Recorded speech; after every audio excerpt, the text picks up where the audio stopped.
Hello everyone, have a nice day. Today, we will explore Jack and Tu Tien as he reveals a colorful farm plan, flowers, vegetable beds, fruit trees, and a peaceful home, while she struggles to believe love can truly become a real place that lasts. If you find it interesting, don't forget to subscribe to the channel so you don't miss the next videos. Tu Tien stopped so suddenly that Jack nearly bumped into her.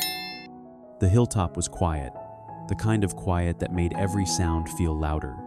Wind brushing grass, distant birds, the soft creak of Jack's boots in damp soil. But what stole her breath wasn't the silence.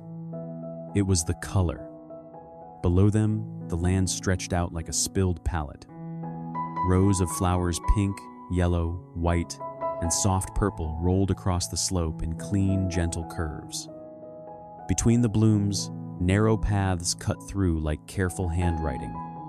Past the flower field, neat vegetable beds sat in dark, rich rectangles, each one framed with fresh wood. A line of young fruit trees stood staked upright, their leaves trembling in the breeze. And off to the side, half-built but unmistakable, a chicken coop frame lifted toward the sky as if it already believed it would be finished. Tu Tien's fingers tightened around her bag strap until her knuckles whitened. Jack stood beside her, glasses catching the light, holding a rolled set of drawings under one arm. He didn't speak first. He watched her face the way he watched land before building, looking for cracks, for places that might sink under pressure. Tu Tien swallowed. Jack. Her voice sounded small against the open sky. Jack's hand hovered near her elbow, not touching. Say it. Tu Tien blinked fast, like the wind was hurting her eyes. Is this a place? She whispered. Or is this just love talking again? Jack's jaw tightened, not angry, determined. It's a place, he said. If we build it right? Tu Tien's laugh came out once, thin and shaky. You say that you can build anything. I can build a farm, Jack replied softly. I can build a house. But your trust. He paused, eyes steady behind his glasses. That's the hardest structure I've ever worked on. Tu Tien looked down at the flowers again. They were too bright, too alive. Beauty like this made her heart panic, because beauty had always felt temporarily borrowed. And if it becomes real, she said, almost like a warning, what happens when it's taken away? Jack didn't answer with comfort. He answered with certainty. Then we don't build it where it can be taken, he said. We build it where it lasts. That morning had begun with rain so heavy, it blurred the edges of the world. Mom Loy's house smelled like tea and damp clothes drying near the doorway. The roof tapped and tapped, steady as a clock, as if time itself was reminding them not to rush. Tu Tien sat near the door, tying her shoelaces too tight, then loosening them, then tying them again. Her hands needed something to do. Her heart needed something to control. Mom Loy watched her over the rim of her cup. You're going out in this weather? Tu Tien nodded quickly. I can harvest. There's a garden nearby. I can sell at the market. Jack stepped in from outside, shaking rain from his jacket, glasses fogged by humidity. He saw Tu Tien's restless hands, and his expression softened. You don't have to do that, he said. Tu Tien gave him a smile that didn't reach her eyes. I want to help. Jack walked closer, lowering his voice. You always say that right before you punish yourself. Tu Tien's shoulders stiffened. I'm not punishing myself. Mom Loy set her cup down with a quiet click. Then let's call it what it is, she said calmly.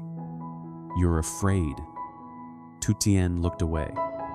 Jack exhaled, then pulled a folder from his bag and placed it on the table. Inside were notes, phases, costs, timelines. Not dreams. proof. First, land safety, Jack said, tapping the page. Drainage. Raised ground. Making sure the rain doesn't turn everything into fear again. Mom Loy leaned in. And how much will that cost? Jack didn't flinch. I've budgeted for phases. Good, Mom Loy said. A dream without phases becomes a disaster.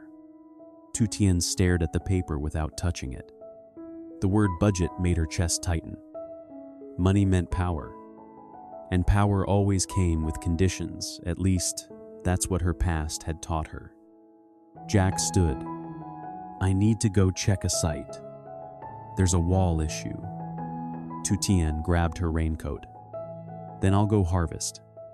Jack stepped close and adjusted her collar carefully, like she was something precious he didn't want the storm to ruin. Carry light, he told her. No heavy bags. Tutien met his eyes. Why do you sound like you're worried I'll disappear? Jack's voice dropped, honest. Because you do. You vanish into your thoughts, and I can't reach you there. For a moment, only the rain spoke. Then Tutien nodded as if she understood and walked out into the gray. At the construction site, mud clung to boots and tempers. A half-built house stood with a wall that had begun to curve subtle but wrong. Mortar lines were uneven, too thick in places, too thin in others. The foundation showed early signs of settling, and the homeowner's face was tight with worry. Jack crouched, ran his fingers along the base, and stared like the truth might show up if he watched long enough. He called a construction engineer friend for help.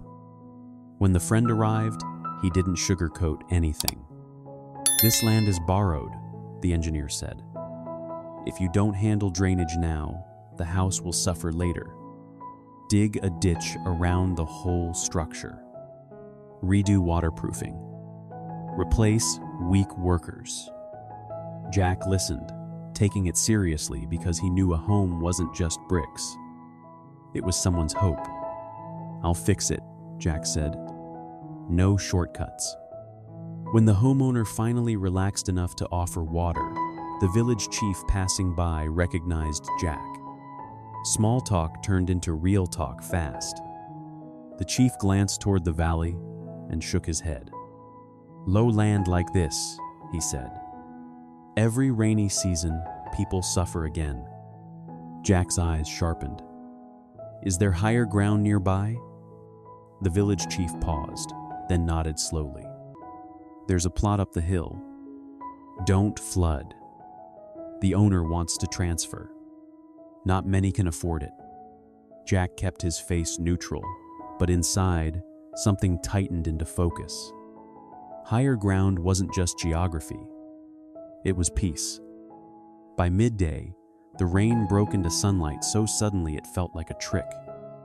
The market buzzed with voices bargaining, motorbikes weaving, baskets of produce stacked high. Tutien moved through it with practiced speed, selling melons and vegetables, smiling politely, counting bills like they were tiny shields against helplessness. When she finally spotted Jack near the edge of the market, she froze. He was waiting quietly, steady like the day didn't start until she arrived. You're done? He asked. Tutien lifted 2 melons, offering them like proof. Sold out. I kept these for you. Jack's mouth curved. You always think of me.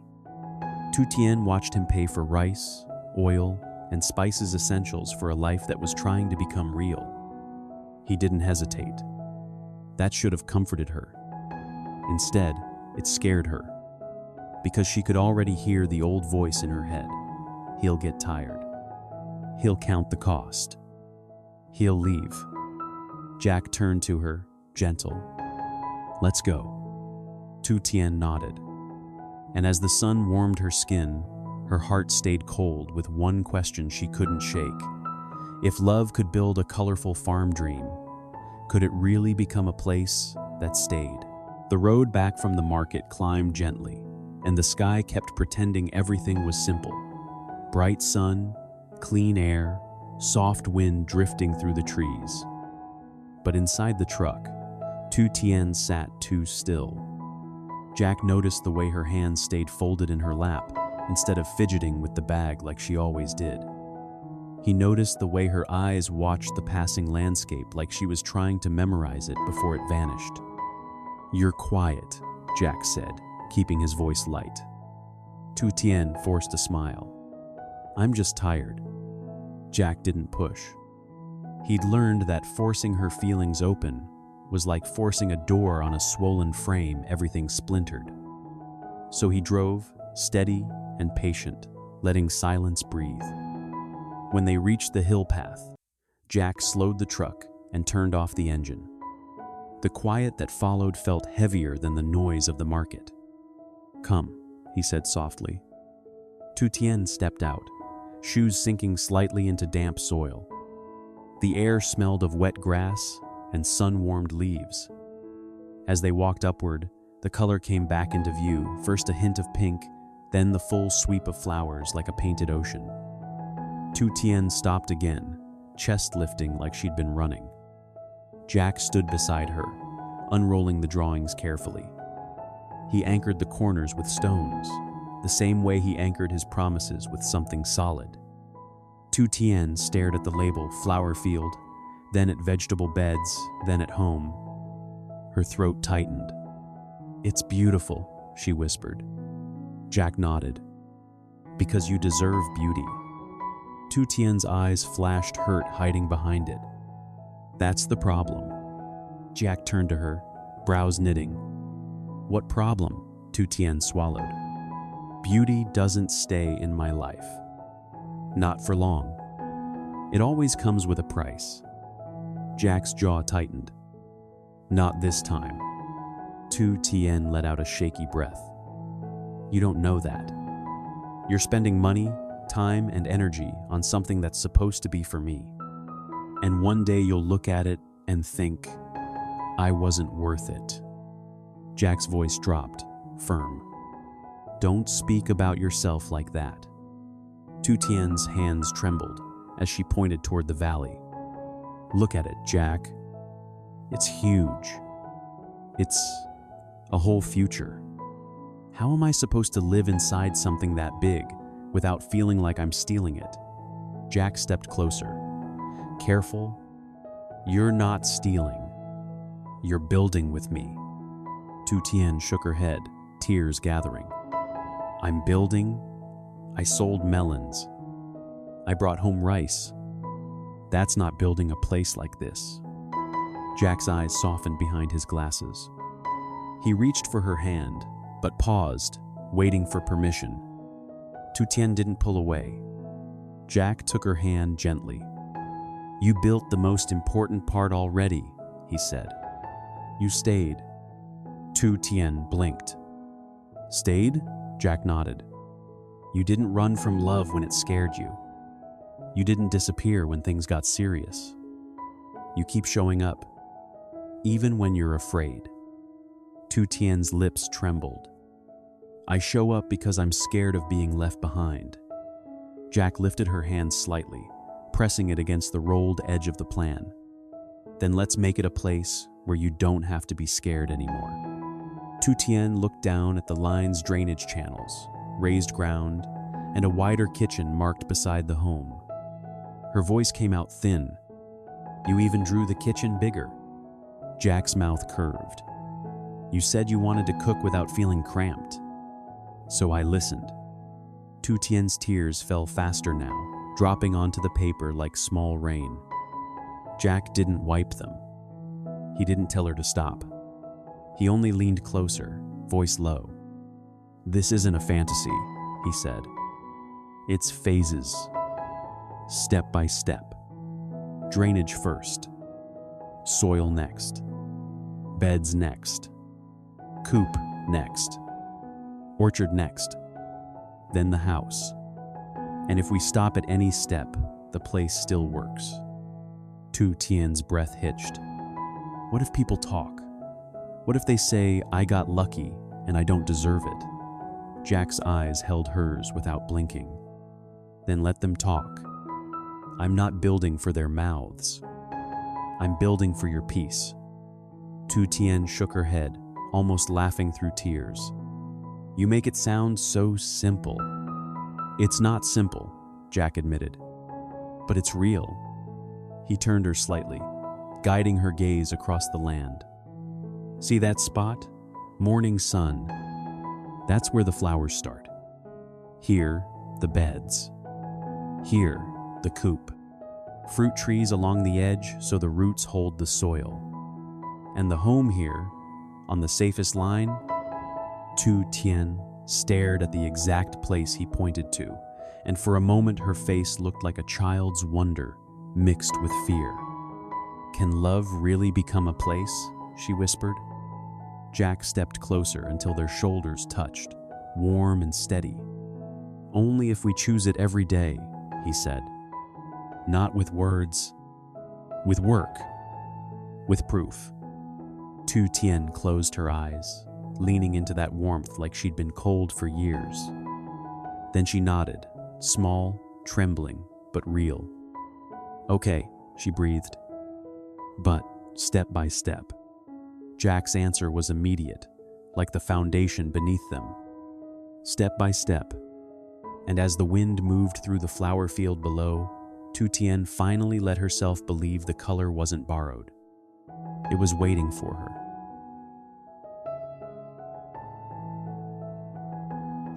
Hello everyone, in this episode, after a rainy morning of planning and worry, Tu Tien pushes herself to work and selling products at a busy market to feel useful while Jack quietly manages construction issues such as issues and things about safer and Ireland. On the ride home, Tu Tien grows silent and fearing the cost of Jack's love and the price that beauty always seems to demand. Jack brings her up her hill and reveals her breathtaking farm version with flowers, neat vegetable beds, and an orchard line, a chicken coop, and a simple home designed around drainage and stability. The teen is overwhelmed. She calls the dream too big and fierce. Jack will one day regret building it for her. Jack holds her hand and explains this not a fantasy or a neat miracle, but a step-by-step plan with praise, proof, and safety first. Tu Tien finally agrees carefully, hopefully step by step. Thank you for watching this episode.